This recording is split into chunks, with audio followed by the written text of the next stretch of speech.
Hello बच्चों, let's read this question. So this question says with increase in temperature the conductivity पर देखिए आपका क्या फर्क पड़ता है। ठीक है, कंडक्टिविटी देखिए ऑप्शन देख के पता चल रहा है ना, मेटल्स और सेमीकंडक्टर्स दोनों की यहाँ पर डिस्कस करनी है। ओके, तो इस क्वेश्चन का की कॉन्सेप्ट आप बच्चों क्या लिख सकते हैं, कंडक्टिविटी लिख लीजिए। क्या लिख लीजिए? Conductivity.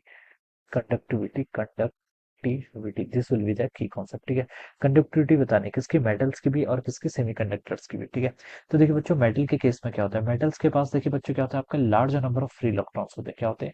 Metals have large number of free electrons. इनके पास क्या होते हैं, बहुत सारे फ्री इलेक्ट्रॉन्स होते हैं। इलेक्ट्रॉन्स तो देखिए सबके पास होते हैं, मेटल्स के पास भी होते हैं, सेमीकंडक्टर के पास भी, इंसुलेटर के पास भी। बट जो कंडक्टिविटी होती है this is because of the free electrons. Electrons कितना रैंडमली क्या कर सकते हैं, इस पर मूव कर सकते हैं, या फिर मोबाइल इलेक्ट्रॉन जो होते हैं उनके कारण आपकी कंडक्टिविटी होती है। ठीक है, तो देखिए बच्चों in case of the conductor, conductor के केस में देखिए अगर हम क्या करते हैं, टेम्परेचर को इंक्रीज करते हैं। टेम्परेचर को इंक्रीज करने से क्या होता है, देखिए जो कॉलिजन्स होते हैं, देखिए अगर आप टेम्परेचर को इंक्रीज कर देंगे, ठीक है, in case of the conductor, तब क्या होता है, देखिए कॉलिजन्स बिटवीन इलेक्ट्रॉन इलेक्ट्रॉन क्या होता है, बहुत आपका पॉसिबल बढ़ जाता है। ठीक है, कॉलिजन बढ़ जाता है तो इसके कारण क्या होता है, देखिए इसका रेजिस्टेंस क्या हो जाता है। देखिए रेजिस्टेंस को आप ऐसे भी डिफाइन कर देते हैं, कंडक्टर के रेजिस्टेंस को हम ऐसे डिफाइन करते हैं, R is equal to R naught times one plus alpha delta T. ठीक है, ऐसे रिप्रेजेंट करते हैं। जैसे जैसे आपका टेम्परेचर क्या करता है बच्चों, इंक्रीज करेगा, टेम्परेचर इंक्रीज करेगा, तो बच्चों ये पूरी टर्म आपकी राइट वाली टर्म ये इंक्रीज करेगी। आर नॉट की आपका इनिशियल रेजिस्टेंस, तो रेजिस्टेंस भी क्या करता है, इंक्रीज करता है। और अगर आपका रेजिस्टेंस इंक्रीज करेगा तो इसका मतलब जो आपका आई आई होगा, आई क्या करेगा, आपका डिक्रीज करेगा। इसका मतलब जो आपकी कंडक्टिविटी होती है, आप इसको ऐसे भी डिफाइन कर सकते हैं, रेजिस्टिविटी भी क्या करेगी बच्चों, इंक्रीज करेगी। और अगर रेजिस्टिविटी इंक्रीज करेगी तो हम बता सकते हैं बच्चों क्या, आपकी जो कंडक्टिविटी होगी, कंडक्टिविटी क्या करेगी, आपकी डिक्रीज करेगी। किस केस में? In case of the metals. Metals के केस में ऐसा होता है, टेम्परेचर के इंक्रीज करने के, अगर आप टेम्परेचर क्या करते हैं, इंक्रीज करते हैं, तो उससे क्या होता है, आपके कॉलिजन्स, नंबर ऑफ कॉलिजन्स क्या करते हैं, आपके इंक्रीज हो जाते हैं। क्या करते हैं, आपके जो आपके फ्री इलेक्ट्रॉन्स होते हैं वो क्या करते हैं, आपके मोर नंबर ऑफ कॉलिजन्स करने लगते हैं, जिसके कारण आपकी कंडक्टिविटी क्या होती है, आपकी डिग्री होती है।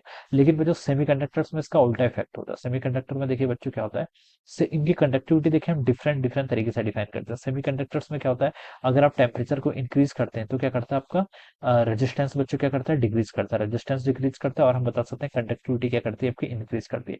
देखिए सेमीकंडक्टर को हम जैसे एनर्जी बैंड डायग्राम से डिफाइन करते हैं। यहाँ पर आपका नीचे क्या होता है, आपका वैलेंस बैंड होता है। क्या होता है, आपका वैलेंस बैंड। ठीक है, और यहाँ पर क्या होता है, आपका कंडक्शन बैंड होता है। जब हम टेम्परेचर 0 केल्विन पे बात करते हैं, कंडक्शन बैंड। ठीक है, कंडक्शन बैंड जब आपका टेम्परेचर क्या होता है, 0 केल्विन के इक्वल होता है, तब तो देखिए आपका सभी आपका क्या होता है, इंसुलेटर की तरफ बिहेव करते हैं। लेकिन जैसे जैसे आप टेम्परेचर क्या करते हैं, इंक्रीज करते हैं, तो देखिए जो आपके वैलेंस बॉन्ड होता है, ठीक है, ये क्या करते हैं, यहाँ पर जो आपके वैलेंस बॉन्ड में क्या होता है, आपका ये एजिटेशंस के कारण देखिए थर्मल टेम्परेचर इंक्रीज करेंगे तो क्या होता है, आपका थर्मल एजिटेशन बढ़ता है।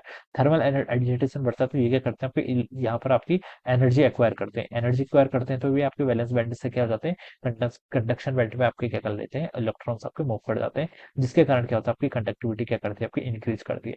तो यहाँ पर अगर आप टेम्परेचर इंक्रीज करेंगे तो कंडक्टिविटी क्या करेगी, इंक्रीज करेगी इन केस ऑफ सेमीकंडक्टर्स। ठीक है, तो इनको हम अलग अलग तरीके से क्या करते हैं, आपका डिफाइन करते हैं, सेमीकंडक्टर्स की कंडक्टिविटी और क्या कंडक्टर्स की कंडक्टिविटी को। ठीक है, कंडक्टर्स के केस में कंडक्टिविटी डिक्रीज करेगी और सेमीकंडक्टर्स के केस में आपकी कंडक्टिविटी इंक्रीज करेगी बाय इंक्रीजिंग द टेम्परेचर। तो यहाँ पर वही लिखा है, with increasing temperature the conductivity of metal की तो बच्चों क्या करती है, आपकी डिक्रीज करती है, सेमीकंडक्टर्स की इंक्रीज करती है। तो बी वाला ऑप्शन करेक्ट होना चाहिए, ए हो नहीं सकता, बोथ में सेम तो होगा नहीं। ठीक है, तो आपका राइट आंसर क्या होना चाहिए, बी ऑप्शन। तो option B would be the correct answer of this question. Alright, so I hope you all understood this concept. All the best and thank you so much.